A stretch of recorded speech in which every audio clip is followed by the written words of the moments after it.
Assalamualaikum warahmatullahi wabarakatuh. Selamat pagi dan salam hormat kepada dosen pengampu Ibu Yati Husnul HSEMM. Saya perkenalkan, saya Muhammad Kiran Prananda dengan NPM 02112214 kelas 3A. Di sini saya akan mempresentasikan hasil PPT yang saya buat dengan judul komunikasi dalam organisasi.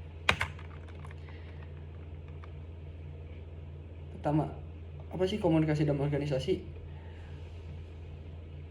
Komunikasi merupakan antar manusia atau human communication yang terjadi dalam konteks organisasi.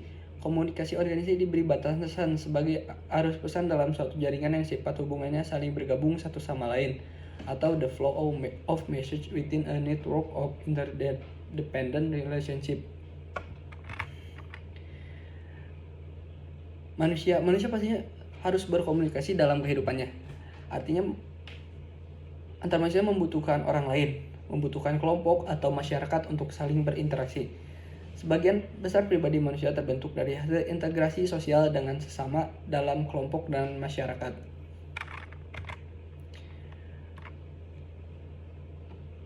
Antar manusia biasanya berkomunikasi yaitu two-way communication atau komunikasi dua arah. Komunikasi yang adanya timbal balik membutuhkan kerjasama yang diharapkan untuk mencapai cita-cita bersama, cita-cita pribadi maupun kelompok untuk mencapai tujuan suatu organisasi. Bila sasaran komunikasi dapat diterapkan dalam suatu organisasi, baik organisasi pemerintahan, organisasi kemasyarakatan maupun organisasi perusahaan, dengan tujuan utama mempersatukan individu dalam organisasi. Di dalamnya ada 3 model dalam komunikasi. Yang pertama, model komunikasi linier, model komunikasi interaksional, 3 model komunikasi transaksional. Yang pertama, model komunikasi linier atau yang biasa disebut one way communication. Dalam model ini, komunikator memberi suatu stimuli dan komunikan melakukan respon yang diharapkan tanpa mengadakan seleksi atau interpretasi dan bersifat monolog. 2. Model komunikasi interaksional. Sebagai kelanjutan dari model pertama, pada tahap ini sudah terjadi feedback dan berlangsungnya bersifat dua arah, adanya dialog. Tiap partisipan memiliki peran ganda, satu saat bertindak sebagai komunikator, pada saat yang lain sebagai komunikan. 3. Model komunikasi transaksional. Komunikasi dipahami dalam konteks hubungan antara dua atau lebih. Pandangan ini menekankan bahwa semua perilaku adalah komunikatif. Tidak ada satupun yang tidak dapat dikomunikasikan. Apa saja sih fungsi komunikasi dalam organisasi? Yang pertama, downward communication, 2. Upward communication, 3. Horizontal communication. Yang pertama, downward communication, pemberian atau penyimpanan instruksi atau job instruction. Penjelasan dari pimpinan tentang mengapa suatu tugas perlu dilaksanakan. Job rational, penyampaian informasi mengenai peraturan yang berlaku, prosedur atau praktis.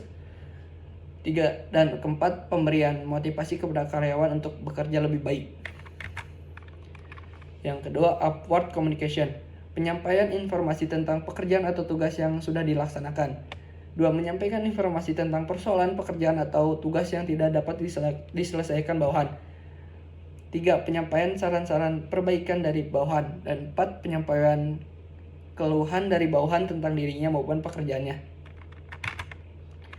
Dan yang ketiga, 1. Memperbaiki koordinasi tugas. 2. Upaya pemecahan masalah. 3. Saling berbagi informasi. 4. Upaya pemecahan konflik. Dan kelima, membina hubungan melalui kegiatan bersama. Nah, dalam komunikasi dalam organisasi biasanya terdapat fungsi-fungsi. Yang pertama ada fungsi informatif, 2. Fungsi regulatif, 3. Fungsi persuasif, dan 4. Fungsi integratif. 1. Fungsi informatif. Organisasi dapat dipandang sebagai suatu sistem pemrosesan informasi atau information processing system. 2. Seluruh anggota dalam organisasi berharap akan dapat informasi yang lebih banyak, lebih baik, dan tepat waktu. dan informasi yang didapat memungkinkan setiap anggota organisasi sebagai melaksanakan pekerjaan secara lebih pasti. 2. Fungsi regulatif berkaitan dengan peraturan-peraturan yang berlaku dalam suatu organisasi. Atasan atau orang-orang dalam jajaran struktural memiliki kewenangan untuk mengendalikan semua informasi yang disampaikan. 3. Fungsi persuasif dalam mengatur suatu organisasi, kekuasaan dan kewenangan tidak akan selalu membawa hasil sesuai dengan yang diharapkan. Banyak pimpinan lebih suka untuk mempersuasi bawahannya daripada memberi perintah. 4. Fungsi integratif. Setiap organisasi berusaha menyediakan saluran yang memungkinkan karyawan dapat melaksanakan tugas dan pekerjaan dengan baik. Pelaksanaan komunikasi ini dapat menumbuhkan keinginan untuk berpartisipasi yang lebih besar dalam diri karyawan terhadap organisasinya. Berikutnya ada gaya komunikasi. Gaya komunikasi atau communication style didefinisikan sebagai seperangkat perilaku antar pribadi yang terspesialisasi yang digunakan dalam situasi tertentu. Masing-masing gaya komunikasi terdiri dari sekumpulan perilaku komunikasi yang dipakai untuk mendapat respon atau tanggapan tertentu dalam suatu situasi yang tertentu pula. Nah, dalam gaya komunikasi ada 6 bagian. Yang pertama ada the controlling style. Gaya komunikasi bersifat mengendalikan, ditandai dengan adanya satu kehendak untuk membatasi, memaksa, dan mengatur perilaku, pikiran, dan tanggapan orang lain. Lebih memusatkan perhatian pada pengiriman pesan, tidak ada atau mengharapkan umpan balik. 2. The equalitarian style. Aspek penting gaya komunikasi ini adalah adanya landasan kesamaan dan two-way traffic of communication atau komunikasi dua arah. Komunikasi dilakukan secara terbuka, mengungkap gagasan secara rileks, santai, dan informal, memudahkan tindak komunikasi dalam organisasi, efektif dalam memelihara empati dan kerjasama.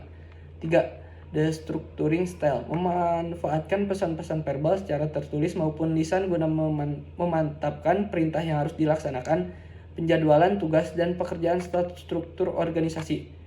4. The dynamic style. Gaya komunikasi dinamis memiliki kecenderungan agresif karena pengirim pesan memahami bahwa lingkungan pekerjaan yang berorientasi pada tindakan atau action oriented. 5. The relinquishing style. Gaya komunikasi ini lebih mencerminkan kesediaan untuk menerima saran, pendapat, atau gagasan orang lain daripada keinginan untuk memberi perintah. 6. The withdrawal style. Gaya ini tidak layak dipakai dalam komunikasi organisasi. Akibat yang muncul jika gaya ini digunakan adalah melemahnya tindak komunikasi.